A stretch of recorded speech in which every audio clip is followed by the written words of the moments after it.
Hey, it's Nick, and I'm back with this year's version of the Super Bowl Squares generator spreadsheet that has 54 different ways to play, contained all within one sheet. And I'm just going to give you guys a little look at some of the new additions and changes for this year. Not a whole lot of them, but show you a couple things. So last year I made a video about how to generally use the sheet and how some of it worked. So if you want to see more of exactly how to use all the options, you can check out that video. New this year, I made a new video.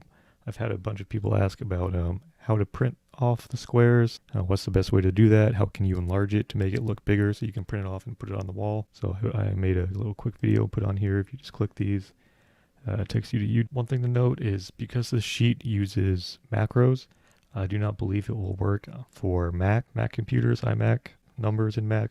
I don't have a Mac, so I'm not exactly sure. I can't test it, but I don't think it works there. And same, you cannot just upload this sheet onto Google Sheets because the macros are not going to work there either. But we'll come back to different ways how you can share the spreadsheet in a minute.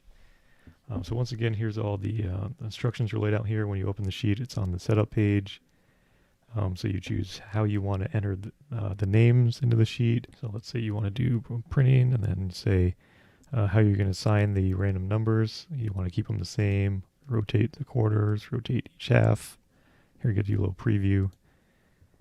And then you can choose between dollars and points and how often you want to score. Standard says per quarter and so on. So again, you set up your options here.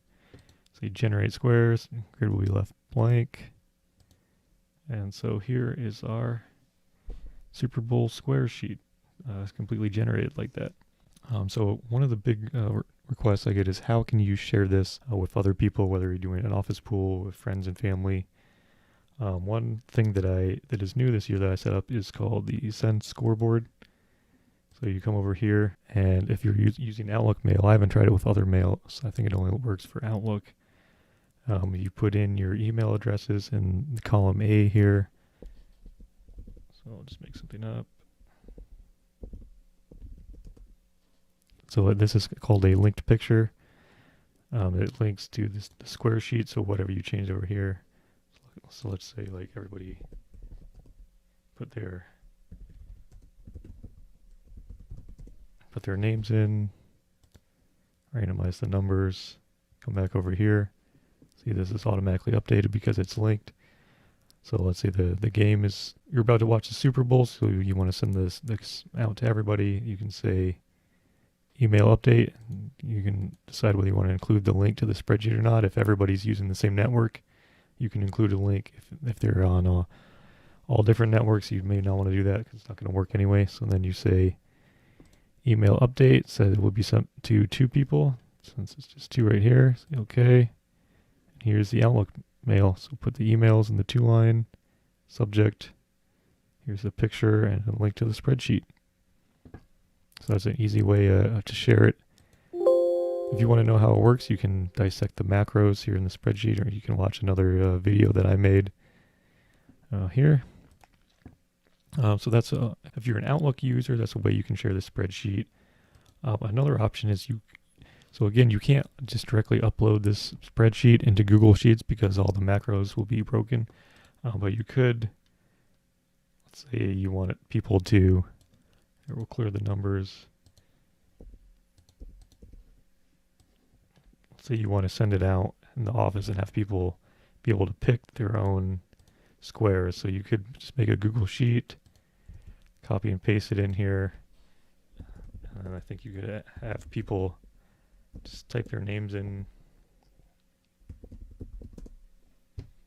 whatever, and then I think you can just copy, go back to your sheet, paste the names in, randomize, and you're all set.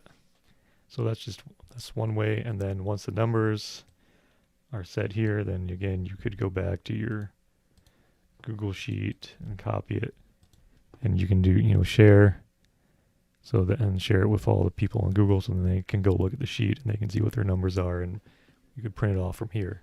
So you could still share the grid without needing, all the macros that are in place over here. So yeah, so that's printing, sending the scoreboard, sending updates out are kind of the two main focus points. A lot of the spreadsheet is the same. As always, I'm open to suggestions about how to improve the spreadsheet. I mean, there's 54 ways to play, but people are always telling me about other different little tweaks and ways they play. So I will give you guys a preview of one idea I was working on. It's probably not going to be ready for the 2022 Super Bowl. So if you unhide, you can see a little preview of a future idea. So the way that I play, and I think the most play, is when you get the score. So let's go back to the sheet here. So let's say the score is 4 to 9, something impossible. So Trent here is the winner. Trent gets all the points. Well, some people, to try to get more people involved, instead of just giving Trent the points, the people who are directly above or to the sides would also get points, or some other people do diagonal. So in this example, Sarah would get some points as well as Trent. Just to try to get more people involved. Instead of just having 4 winners, you could have 5 winners for each quarter change and so on. So that's one thing I was experimenting with, is giving you the ability to decide who gets to score. So the regular way to play would just be selecting the center score, and that's it. But then the other people, if they want to do it differently, you could do top, bottom, and select the side. So I haven't finished updating the macros for all this, but so these are just toggle buttons. If you go to the developer tab, you can insert them, and then you can have them change color if they're pressed or not, if they're active or not. But so I was thinking of having this an option where, like, if you wanted to choose, you could have all 9 of these selected, or just maybe you don't even want to do the center score, but the ones to the right or left or whatever. Like, the user would be able to pick what they wanted. That's of course going to complicate some of the formulas and scoring, so those would have to all be updated. So that's going to take a little bit of work, but let me know what you guys think about this scoring system. Is this something you would use? Is this something you would use or not? Let me know in the comments or email me. The link to download this spreadsheet will be in this description below. Please like and subscribe this video. It really helps me out. And yeah, have fun playing the 2022 Super Bowl squares. See you.